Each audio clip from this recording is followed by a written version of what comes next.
Hi all, today is gonna be a short video. I'm gonna be showing you two things that my family loves. One of them is a sweet bread that I'm gonna be braiding. I've used Gabor, a hazi recipe, so it's not my own. This one that I'm going to be showing you, it's a recipe with yeast, but regardless, it's a really nice recipe for Sunday mornings. And another one will be roast veggies. So I hope you guys are going to enjoy. If you do enjoy this video, please subscribe, like, comment. It really helps out my channel. I was really surprised on my first video. I had more views than I imagined that I would. If you enjoy this video, please subscribe and keep watching.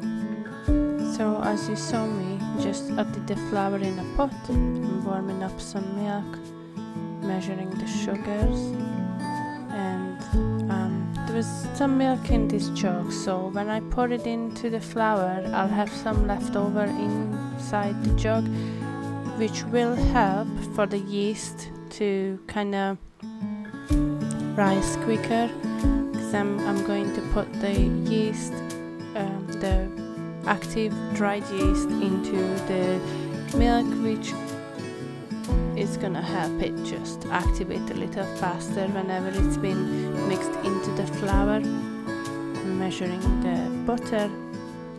I'm gonna cut them up into little cubes. I am going to link a recipe underneath the video, but it's going to be a Hungarian recipe, so I am going to include the recipe, translated version of the recipe, as well in the description, just so you guys can see. I've used a different type of flour that he recommended, because here in the UK you cannot buy that type of flour. At least I didn't come across it. Adding the yeast and mix it in. I'll usually leave it for about 10 minutes until it's just nice and frothy on top. And just mixing up the dry ingredients so it's all nicely incorporated.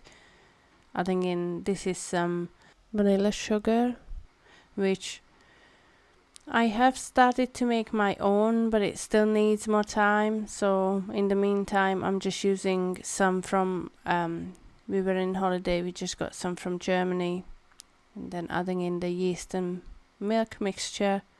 And I'm gonna start mixing it with a hook attachment on my machine.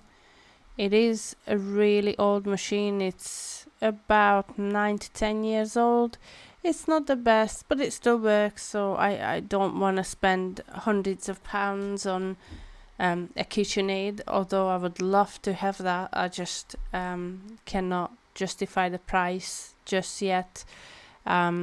Whatever my machine cannot do, I can do by hand for now, but you'll see a bit later on in the video how jumpy it is when it's on a higher speed, or if it's a thicker dough, it's just walking off the counter. It's actually funny to watch. You'll see it here right now.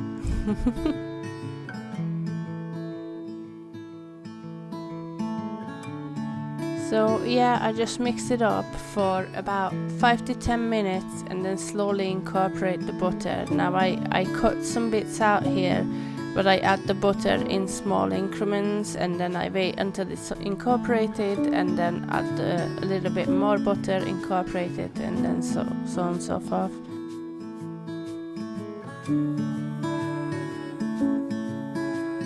Now I wanted to talk about the next video, which I am hoping I will be able to have enough time to cut it all up and do the voiceover and get it all ready for the next upload. But we are going on holiday to my auntie's, visit them in Hungary. They have a farm, an actual farm with goats and bunnies, chickens, pigs, all of it. The only thing they do not have is a cow, which they used to have one, but they do not need that much milk, so they're just stuck with the goats for now. I am hoping to make some cheese with her. I quite enjoy that process. I usually make mozzarella for my family. My daughters and my partner's favorite cheese is mozzarella, so I do make that a lot, but never tried with goat milk. I've seen that it can be done, but my next video is hopefully going to be just, you know, a week on the farm. Of course, I cannot wait. Now here you can see the veggie roast that I make. I forgot to film. I have put some pork belly in the oven, so that's cooking already. And then I'm using some sweet potatoes. I do love sweet potatoes. The family members not so keen, but in this recipe they love it. So yeah, sweet potatoes, butternut squash, red onions and some potatoes.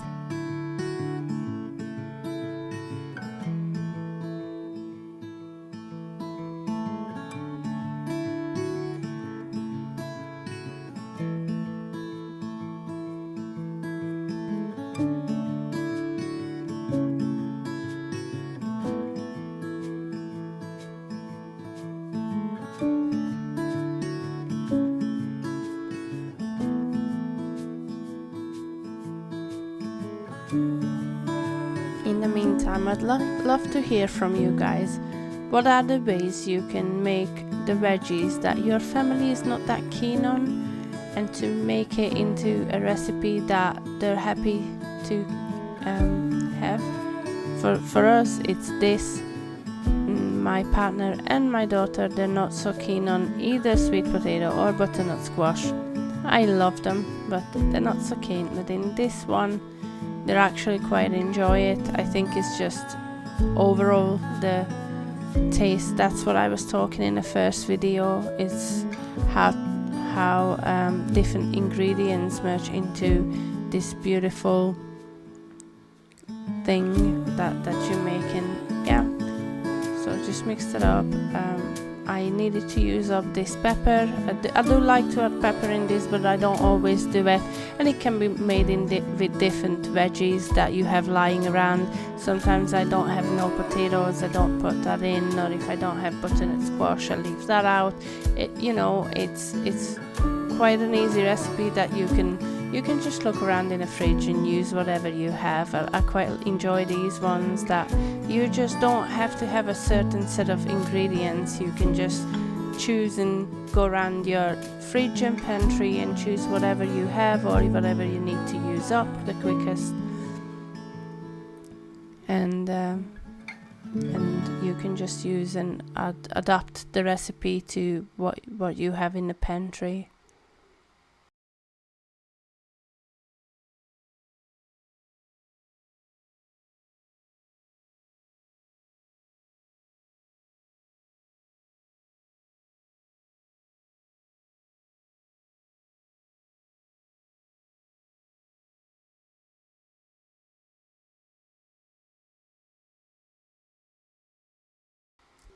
I will season this very simple. Some salt, it's pink Himalayan salt, pepper. I'm gonna use actually quite a lot of pepper, and just olive oil. Mix it all in, and I pop it in the oven on 200 Celsius for about half an hour, and then I increase the heat to the max, and I put it a bit closer to the top, and just make sure that it browns quite well. Now as for after I left the sweet bread to rise for about 45 minutes, I am going to have 14 pieces, 125 grams each, and I'm gonna make them into little balls each.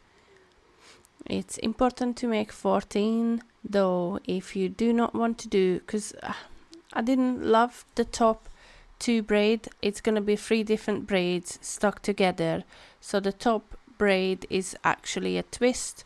that you will see. I didn't quite love that, so you can skip that if you want, I believe, and then you can just use a bigger amount and divide it into 12 instead of 14, but it's entirely up to you.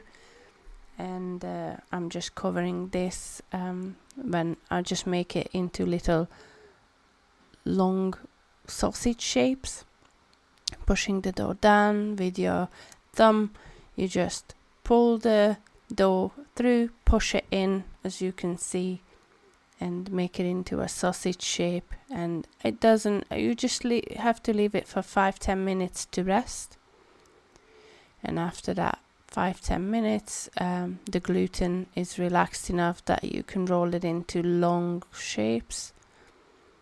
And whenever it's ready and rolled, we can start making the braids. Now I followed Gabor's recipe, and I followed his video. I think later on you'll see it. I was playing it on my phone because I just couldn't get the hang of the braiding technique. Since then I made this a couple of times now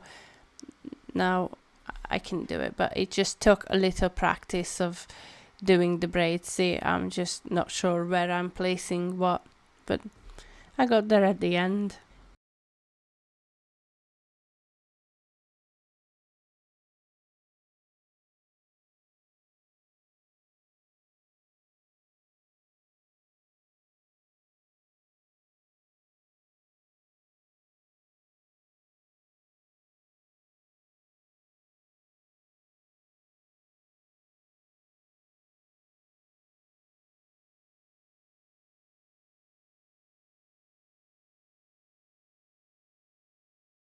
Just finishing off this braid and pinching the ends to make sure that they stay together, they don't open up while the rising or the cooking process.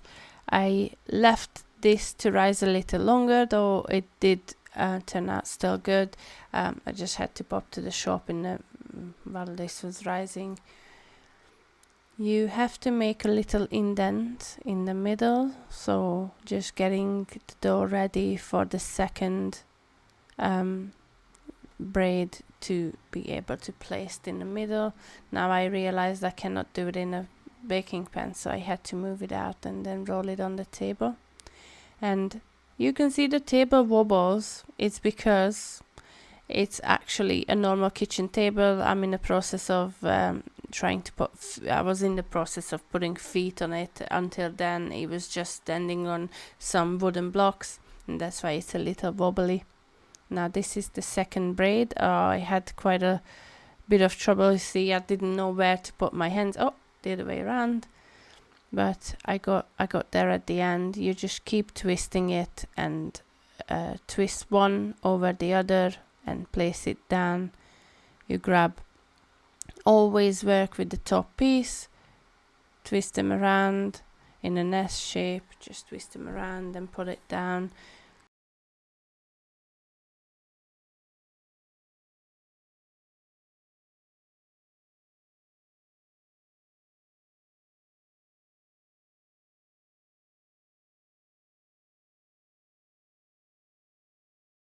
Just always the top pieces. Pinching the ends on this one as well to make sure that they stay together, and I'm going to place it on top of the first braid that we made, and as it's rising it's gonna stick together quite well.